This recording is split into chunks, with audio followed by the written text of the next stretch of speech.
Hello everyone, this is David, and tonight's film that we watched is Godzilla vs. Mechagodzilla 2.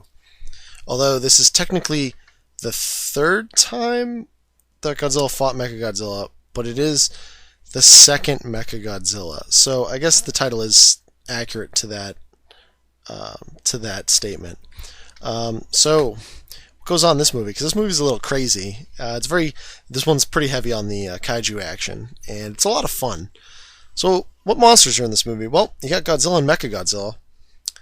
He's not piloted by aliens. He's now built by the Japanese Defense Force as an anti-Godzilla weapon. So that's pretty good. But what else is in this movie? Because we got a couple bonuses.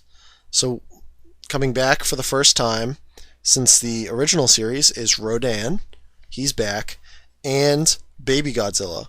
I'm not going to call him Minya because he's not Minya. Minya's stupid. Baby Godzilla actually looks like what a baby Godzilla would look like. He's got big eyes, but he actually kind of looks like Godzilla, not like a Pillsbury Doughboy with a tail. So that's pretty interesting. So let's talk about Godzilla or Mechagodzilla for a second. How's he different? Well, he's designed after the remains of Mecha King Ghidorah from Godzilla vs. King Ghidorah. The Japanese Defense Force Terminator 2'd that stuff, and now they've made their own super mecha to fight him with, which leads into all sorts of interesting possibilities. Like, is this a Terminator scenario where the reason why they could build Mecha King Ghidorah is because they built Mechagodzilla based on stuff, and it's a infinite loop? I don't know. They never address it, so it's just a thing that happens. So that's interesting. And Godzilla or Mechagodzilla is not a cyborg or anything like that. He's full robot. He's piloted by a series of G-Unit soldiers. G-Unit is the anti-Godzilla unit of the Japanese Special Defense Force. And also, there's another. It has another addition. It can sync up with a flying machine or aircraft called Garuda, and they can link up to form Super Mechagodzilla. So that's kind of cool. He gets like a transformation a little bit.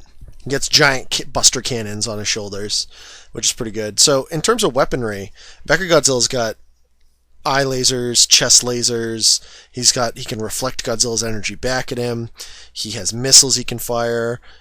He has like grapples that shoot out and electrocute Godzilla. He's got like things that can impale him. When he attaches with Garuda, he gets the mega cannons. So I mean, he's got an impressive array of weaponry and actually does quite a bit of damage to Godzilla. So that's quite interesting. That's about it for him, though. In terms of, he can also fly, but being a robot, that's not too surprising for a Japanese robot. So let's talk about Rodan because he's a little different in this one. So Rodan starts off as more or less the same as he used to be, although he now has like 3 little horns that come off of his head. I don't believe he had those before. I believe he just had like the one kind of straight back horn. But in addition, Rodan develops into a new form. He kind of upgrades himself and he becomes what is known as Fire Rodan.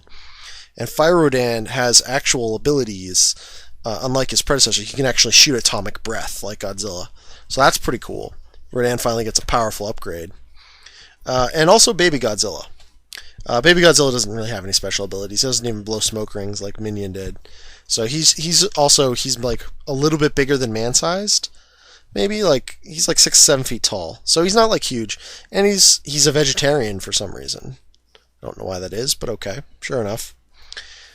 So that's all fair. So let's get into this movie. So it starts off with the anti-Godzilla unit, and they're talking about how they salvaged Mecha King Ghidorah, and they reverse engineered, built Mechagodzilla out of it.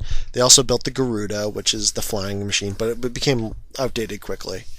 Meanwhile, there's an expedition sometime later to Adana Island in the Bering Sea, and the expedition comes across what they call a pterodon egg. And it lets off this telepathic signal, and Godzilla and Rodan show up. And this is pretty soon in the movie, too. So this is kind of weird that the monsters show up this quick, but it's like maybe 10-15 minutes in, and the monsters are already here, and they're fighting. And Godzilla and Rodan fight, and it goes back and forth for a little bit, but Godzilla wins, and then leaves. And Rodan more or less gets taken out. The expedition takes the egg back to civilization, to Kyoto, to be researched, and it hatches into basically a baby Godzilla, although they call it a Godzillasaurus. And I guess it's a Godzillasaurus. I'm not entirely certain. That being said, they conclude that the Godzilla egg was probably like a cuckoo egg. So what it was is that was a Rodan nest, and the Godzilla, apparently the Godzilla egg got put in there so that Rodan would hatch and Rodan would take care of it, which I think is interesting. Also, Baby Godzilla's psychic powers, which is interesting. I'm not 100% on that. That's something that they play up a lot on in this cycle of Godzilla films. The Heisei era, they had Miki Sagusa throughout the whole thing, pretty much, and she was a psychic, so that kind of makes sense. Anyway, so they're doing research on Baby Godzilla. Meanwhile, Godzilla's on his way to attack Kyoto, and Godzilla and Mechagodzilla fight. And Godzilla temporarily knocks Mechagodzilla out of commission, and he's still looking for the baby. But what is it? They shield him telepathically, so Godzilla can't find him. So he goes to the back into the ocean. They do some more experimentation on the baby. They find out he has a secondary brain in his spine, in his mid back, and they assume Godzilla has one too. So they're going to use a new battle tactic to take him out. And Godzilla comes back and they fight him again.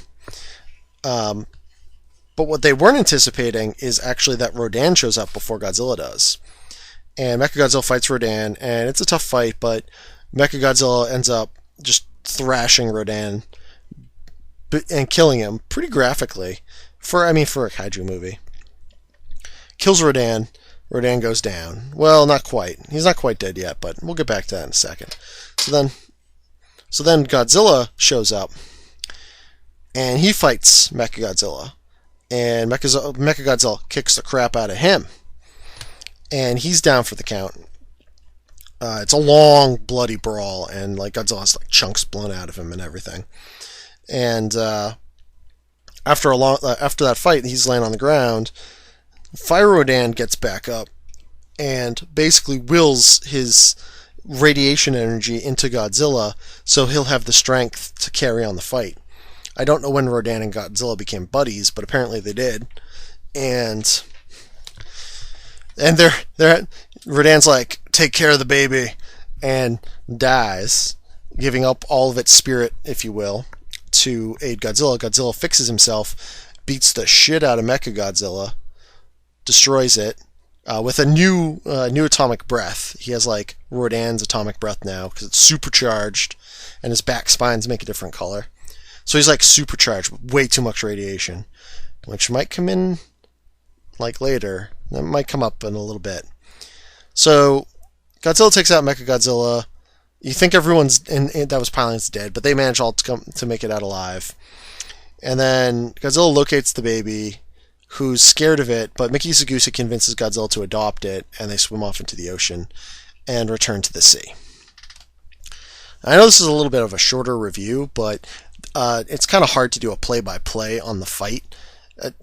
It's better if you just watch it, honestly. They're better seen than heard anyway, but suffice to say, the fights in this are pretty good.